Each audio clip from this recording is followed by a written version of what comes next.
નમસ્કાર મિત્રો, ચેપ્ટર 1 આપણી આસપાસમાં દ્રવ્ય, લેક્ચર નંબર 6. મિત્રો આપણે આગળના લેક્ચર્સમાં તાપમાનના ફેરફારની દ્રવ્ય પર શું અસર થાય છે તેના વિશે ભણ્યા છીએ. તો તમે જોયું કે જો તાપમાન વધારવામાં આવે તો ઘન અવસ્થામાંથી પદાર્થ પ્રવાહી અવસ્થામાં અને પ્રવાહીમાંથી વાયુમાં ફેરવાઈ શકે છે. તાપમાનમાં વધારા સાથે એ જ રીતે જો તાપમાન ઘટાડવામાં આવે તો વાયુનું પ્રવાહીમાં રૂપાંતર થાય છે અને પ્રવાહીનું ઘનમાં રૂપાંતર થાય છે. પ્રવાહીનું ઘનમાં રૂપાંતર થવું એને આપણે શું કહીએ છીએ? ઠારણ કહીએ છીએ. અને શું કહેવાય? ઠારણ. બરાબર છે. તો હવે આજે આપણે તાપમાનનો ટોપિક આપણો કમ્પ્લીટ થઈ ગયો છે. હવે દબાણ વિશે વાત કરવાની છે. જેમ તાપમાનમાં ફેરફાર કરતા એની દ્રવ્ય પર અસર થાય છે તેમ દબાણમાં ફેરફાર કરવાથી પણ દ્રવ્યની અવસ્થા પર અસર થાય છે. તો પહેલા તો આપણે દબાણ એટલે શું એ શીખીશું. દબાણની વ્યાખ્યા તો મિત્રો આમ તો એવી છે કે એકમ ક્ષેત્રફળ દીઠ લાગતા બળને દબાણ કહે છે. જે બળ લાગતું હોય એને ક્ષેત્રફળ વડે ભાગી દો તો તમને દબાણ મળી જાય. બરાબર? એકમ ક્ષેત્રફળ દીઠ લાગતા બળને શું કહેવાય? દબાણ. પરંતુ અહીંયા આગળ આપણે અવસ્થાને લઈને વાત કરવાની છે અને તમે જાણો છો આગળ આપણે ઘન, પ્રવાહી અને વાયુના ગુણધર્મો ભણ્યા. તો એમાં ગુણધર્મ એવો આવ્યો હતો કે ઘન અને પ્રવાહી અવસ્થા પર દબાણની કેવી અસર થાય છે? ઘન પર તો કોઈ જ અસર થતી નથી, પ્રવાહી પર થોડી ઘણી અસર થાય છે. બરાબર? આવું આપણે શીખ્યા છે. સૌથી વધુ અસર દબાણની કોના ઉપર થાય? વાયુ પર. તો આપણે વાયુને લઈને વાત કરવાની છે. તો વાયુનું દબાણ કોને કહેવાય? તો તમે જાણો છો વાયુ દબાણ ક્યાં કરશે? દાખલા તરીકે તમે ફુગ્ગામાં હવા ભરેલી છે તો અંદરની હવા દબાણ ક્યાં કરશે? ફુગ્ગાના રબરની અંદરની દિવાલ પર. તો વાયુ હંમેશા ક્યાં દબાણ કરે છે? અને જે પાત્રમાં ભરેલો છે તમે એ પાત્રની દિવાલો ઉપર દબાણ કરતો હોય. બહાર આવા ફુગ્ગા મારતો હોય છે. બરાબર? એની દિવાલ તોડવાનો, દિવાલને દબાવતો હોય છે, એનો પ્રયત્ન કરતો હોય છે. તો આપણે જોઈએ વાયુના દબાણની વ્યાખ્યા. તો પાત્રની દિવાલ પર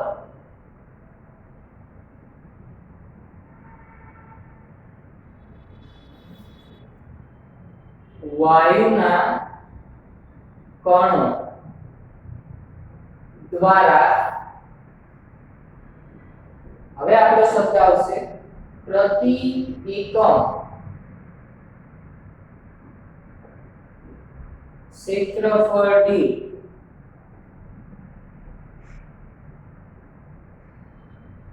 લાગતા બળને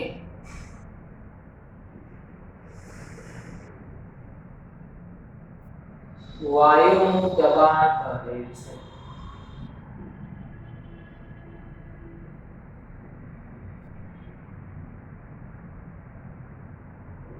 એકમ ક્ષેત્રફળ કોને કહેવાય?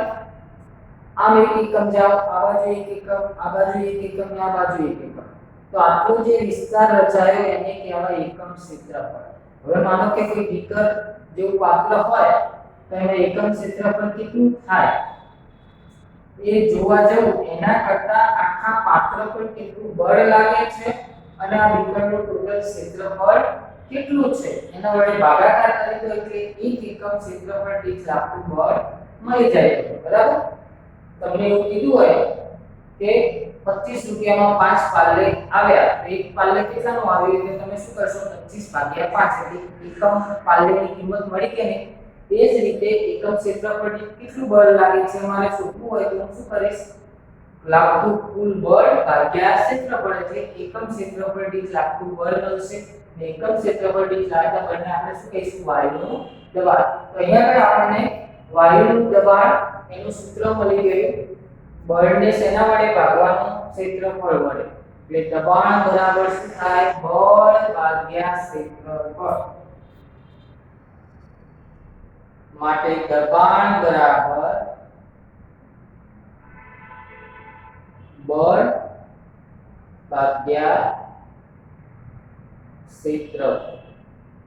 આ દબાણનું સૂત્ર મળી ગયું. હવે એના એકમ વિશેની વાત કરીએ. દબાણનો એકમ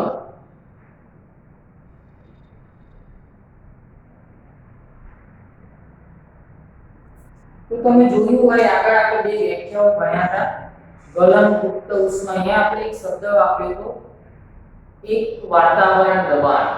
એક વાતાવરણ દબાણ અને ગલન બિંદુ જેટલા તાપમાન 1 કિલોગ્રામ ઘન પદાર્થનું પ્રવાહી અવસ્થામાં રૂપાંતર કરવા માટે જરૂરી ઉષ્મા ઊર્જાને આપણે શું કહેતા હતા? ગલન ગુપ્ત ઉષ્મા. તો અહીંયા એક શબ્દ છે એક વાતાવરણ દબાણ. દબાણને એક જોઈએ, દબાણ કેટલું? 1, પણ પાછળ એકમ શું બોલ્યા છે? એક વાતાવરણ. તો વાતાવરણ એ દબાણનો એકમ છે. એકમ કોણ છે? વાતાવરણ. વાતાવરણ, આ વાતાવરણ શબ્દ એટલે આપણી આસપાસનું વાતાવરણ એવું નહીં. વાતાવરણ અહીંયા એકમ તરીકે છે. વાતાવરણને ઇંગ્લિશમાં આપણે કહીએ છીએ એટમોસ્ફિયર. એટલે એના આગળના 3 અક્ષરો એની સંજ્ઞા તરીકે વપરાય છે ATM. એટલે 1 ATM બોલો એટલે એક વાતાવરણ દબાણ કહેવાય. આનો દબાણ જે આપણે વાપરીએ છીએ પરંતુ એનો SI એકમ વાતાવરણ નથી. દબાણનો SI એકમ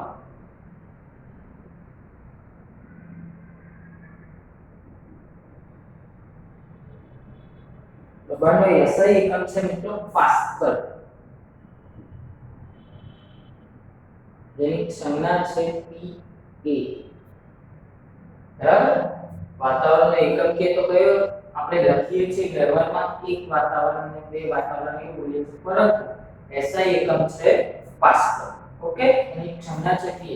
તો આ બંને વચ્ચે શું સંબંધ છે? જેમ કે બે એકમો વચ્ચે સંબંધ હોય, દાખલા તરીકે આપણે કહીએ છીએ 1 કિલોગ્રામ બરાબર 1000 ગ્રામ. આ બંને વચ્ચેનો સંબંધ છે. એમ વાતાવરણ અને પાસ્કલ વચ્ચે શું સંબંધ છે? તો યાદ રાખજો, એક વાતાવરણ બરાબર 1.01 ગુણ્યા 10⁵ પાસ્કલ. બરાબર? આ સંબંધ યાદ રાખવાનો છે.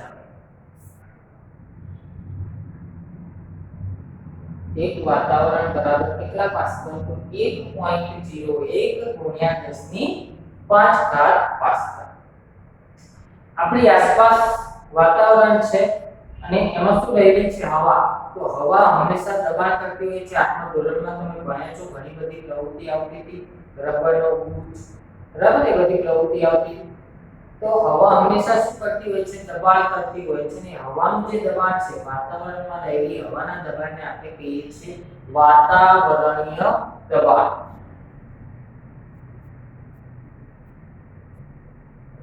વાતાવરણમાં રહે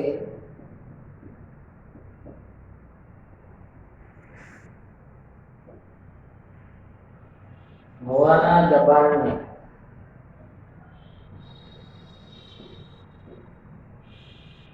વાતાવરણીય દબાણ કહે છે.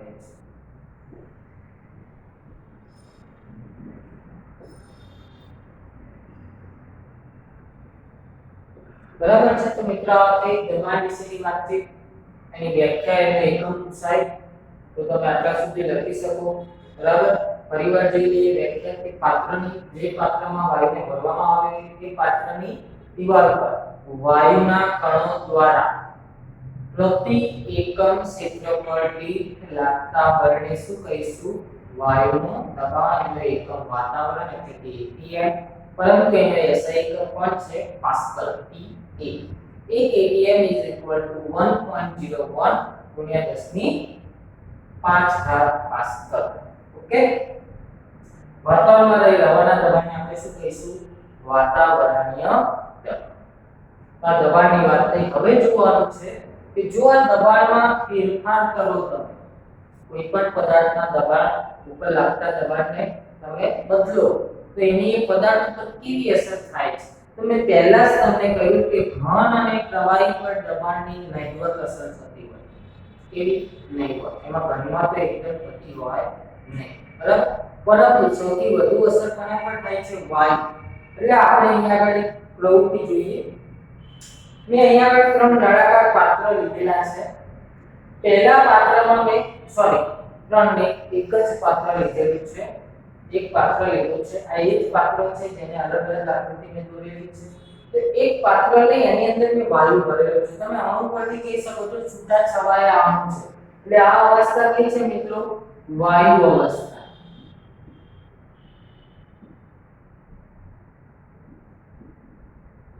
ચલો દબાણને સમય માટે ભૂલી જાઓ તમે.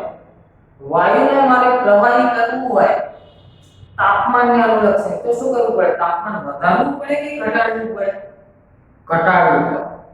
તાપમાન ઘટાડશો વરાળનું તાપમાન ઘટે એટલે વરાળના શું થઈ જાય? ટીપા બાજી જાય છે ને, તમે કીધું હતું પેલું પાતવાળું ઉદાહરણ. તો વાયુને ઠંડુ કરવાથી પ્રવાહી થાય, પ્રવાહીને ઠંડુ કરો, પાણીને ઠંડુ કરો તો શું થઈ જાય છે? એનો બરફ એટલે ઘન સ્વરૂપ આવી જાય છે, બરાબર? તો તાપમાન ઘટાડવું પડે, અહીંયા દબાણ વધારવું પડે.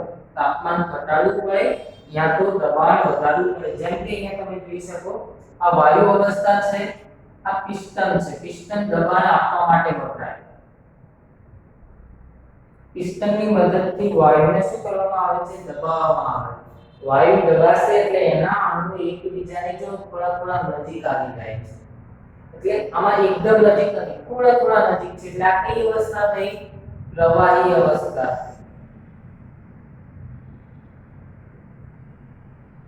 શું કર્યું મેં? દબાણ વધાર્યું. દબાણ વધતા વાયુમાંથી શેમાં ફેરફાર થયો? પ્રવાહી અવસ્થામાં. હવે આ જ સમયે જો તમે તાપમાન વધાર્યું હોય તો શક્ય બને ના. જ્યારે તમે દબાણ વધારો છો ત્યારે તાપમાનમાં શું થતો હોવો જોઈએ? ઘટાડો અથવા તો તાપમાન એટલું જળવાઈ રહેવું જોઈએ. અને જો સાથે સાથે તાપમાન વધશે તો આ શક્ય બનશે નહીં. કારણ કે તમે જાણો છો પ્રવાહી ગરમ થાય તો શું બને? વરાળ બની જાય. એટલે તાપમાન વધવું જોઈએ નહીં, બરાબર? તો અહીંયા પ્રવાહી અવસ્થામાં રૂપાંતર પામી. હજુ હું દબાણ વધારું તો પ્રવાહી અવસ્થાના કણો પણ એકબીજાની વધુ નજીક આવી જાય, એકબીજાની વધુ પાસે ગોઠવાઈ જાય. આ અવસ્થાને તમે કઈ અવસ્થા કહો છો? ઘન અવસ્થા, જેમાં કણો એકબીજાની ખૂબ જ નજીક ગોઠવાયેલા હોય. બરાબર? તો અહીંયા તમે જોઈ શકો છો કે એના માટે ખાસ શબ્દ હોવો જોઈએ આપણે નિયત તાપમાન. નિયત તાપમાને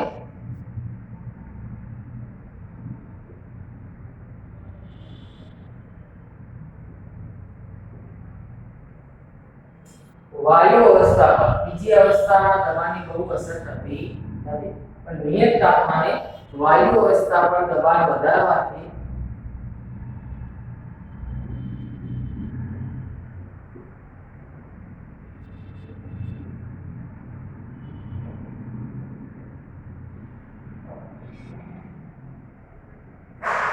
તેનું શેમાં રૂપાંતર કરી શકો છો? પ્રવાહી અને ઘનમાં રૂપાંતર થઈ શકે છે.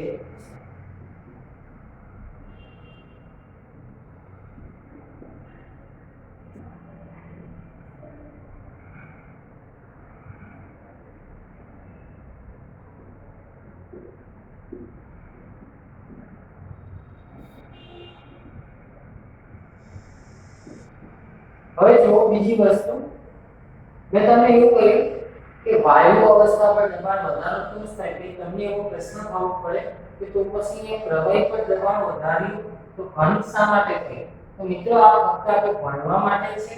આવું બહુ ઓછા કિસ્સામાં જોવા મળતું હોય છે. આવું જોવા મળે વાયુનું પ્રવાહી કહી શકે સરળતાથી દબાણ વધારો, પરંતુ પ્રવાહીમાંથી ઘન અવસ્થામાં રૂપાંતર કરવું દબાણ વધારવાથી એ ખૂબ જ ઓછા કિસ્સામાં જોવા મળે છે, નહીવત કિસ્સામાં જોવા મળે છે. આ ભણવા પૂરતું છે કે આવું શક્ય છે, એટલે અહીં મેં શબ્દો આપ્યો છે થઈ શકે છે. એનો મતલબ એવું નહીં બધામાં થાય છે. ખ્યાલ આવ્યો? વાયુનું પ્રવાહીમાં રૂપાંતર થાય શું કરવાથી? દબાણ વધારવાથી. પ્રવાહીમાંથી ઘનમાં તો કેવું છે? ખૂબ જ મુશ્કેલ હોય છે, બરાબર? તો અહીંયા આગળ એક વ્યાખ્યા આપણે ભણવાની છે. વાયુનું પ્રવાહી થઈ શકે એટલા માટે એક વ્યાખ્યા છે વાયુનું પ્રવાહીકરણ.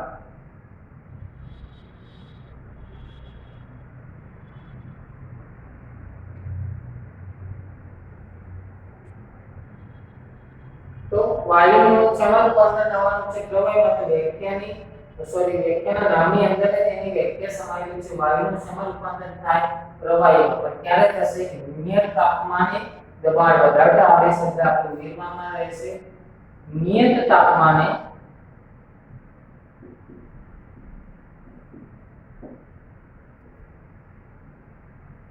દબાણ વધતા અથવા દબાણ વધારતા વાયુનું પ્રવાહી અવસ્થામાં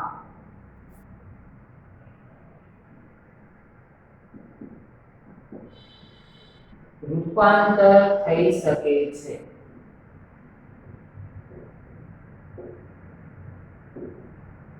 તેને વાયુનું પ્રવાહીકરણ કહે છે.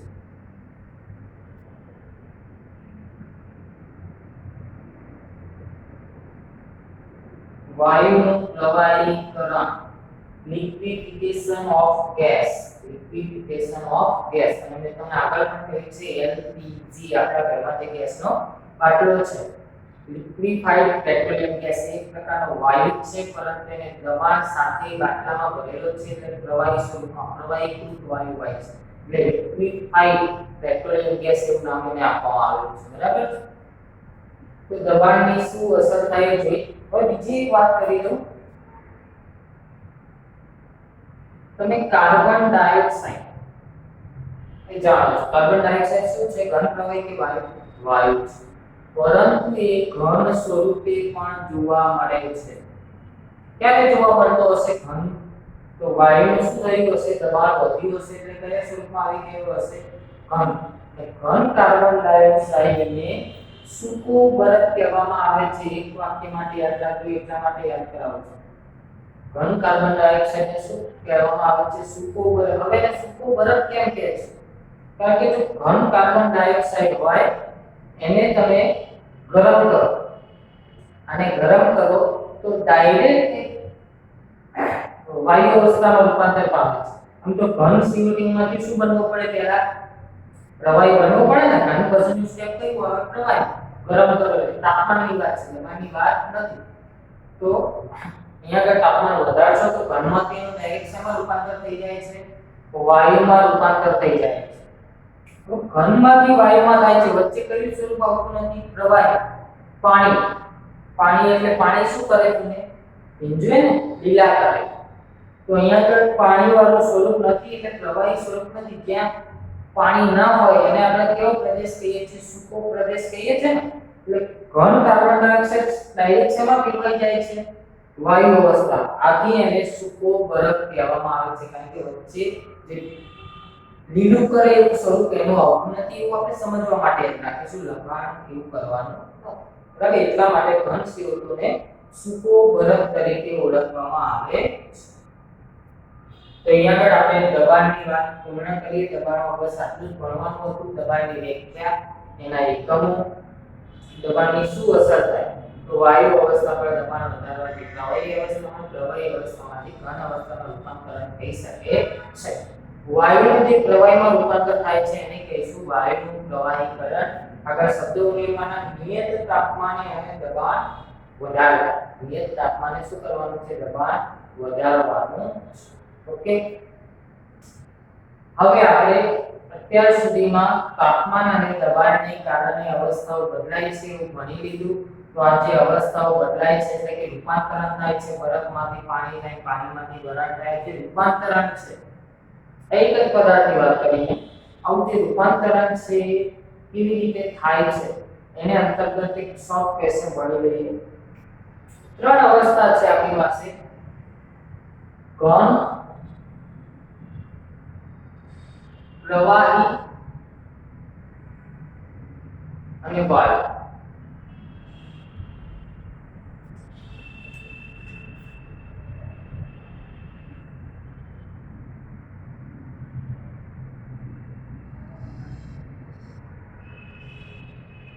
આગળ એક પ્રશ્ન ભણ્યા હતા. એમાં આપણે શું કરવાથી આ રૂપાંતરણ થાય એવું લખ્યું હતું. અહીંયા આગળ આંતરિક રૂપાંતરણ થાય છે એને આપણે શું કહીએ છીએ પ્રક્રિયા એ લખવાનું છે. ચલો કોઈ યાદ કરશે? ઘનનું પ્રવાહીમાં રૂપાંતરણ થાય તો એને શું કહેવાય? ઘનમાંથી શું બને? પ્રવાહી. એને તમે શું કહો છો? વ્યાખ્યા છે ઘન અવસ્થામાંથી પ્રવાહી અવસ્થાના રૂપાંતરણને ગલન કહે છે. ત્યાં શું થયું કહેવાય? ગલન. એને શું કહીશું? ગલન. ચલો એ જ રીતે ઊંધું હોય. પ્રવાહીમાંથી ઘન થાય એને શું કહેવાય? પ્રવાહીમાંથી ઘન ક્યારે થાય? ઠંડુ પાડવા. ઠંડુ પાડવાથી જે પ્રક્રિયા થાય એને શું કહેવાય? ઠારણ કહેવાય. મેં તમને કહેલું છે. બરાબર.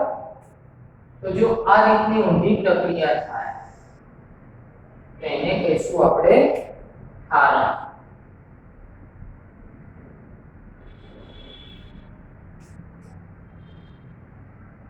તો એ જ રીતે પ્રવાહીમાંથી વાયુ થાય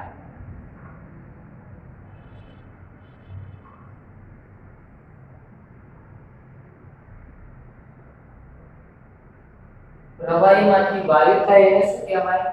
પાણીની વરાળ થઈ જાય એને શું કહો છો? તમે બાષ્પીભવન થઈ રહ્યું કહો છો ને, તો આ કહેવાય બાષ્પીભવન. બરાબર. અને એ જ રીતે વાયુનું પ્રવાહીકરણ થાય એને શું કહેશો તમે? આમ તો તમે એને ઠારણ કહી શકો, પરંતુ આગળ તમે હજુ ભણશો વાયુના કણો એકબીજાના નજીક આવે અને એનું પ્રવાહી ટીપામાં રૂપાંતરણ થાય ને સંઘનન થયું કહેવાય આપો. એટલે અહીંયા આગળ ગમે તે લખી શકો તમે, સંઘનન લખો એ સારું છે, પરંતુ એ તમારી સ્કૂલમાં જે શબ્દ વપરાય તમે લખી શકો છો. અહીંયા કારણ પણ તમે કહી શકો, કારણ કે વાયુને ઠંડો પાડો છો એટલે એનું પ્રવાહીકરણ થાય છે. બરાબર. ચલો, ઘનમાંથી વાયુમાં થાય તો વ્યાખ્યા ભણ્યા છે. ઘનમાંથી સીધો કૂદકો મારે વાયુ થશે એને શું કહેવાય? ઉદ્ધ્વપાતન. અને શું કહીશું? ઉદ્ધ્વપાતન.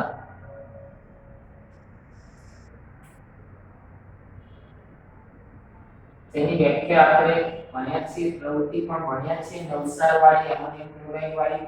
એટલે આને કહીશું ઉદ્ધ્વપાતન. એ જ રીતે જો વાયુમાંથી સીધું ઘનમાં ફેરવાઈ જતું હોય તો એને પણ શું કહીશું? ઉદ્ધ્વપાતન. બરાબર છે મિત્રો?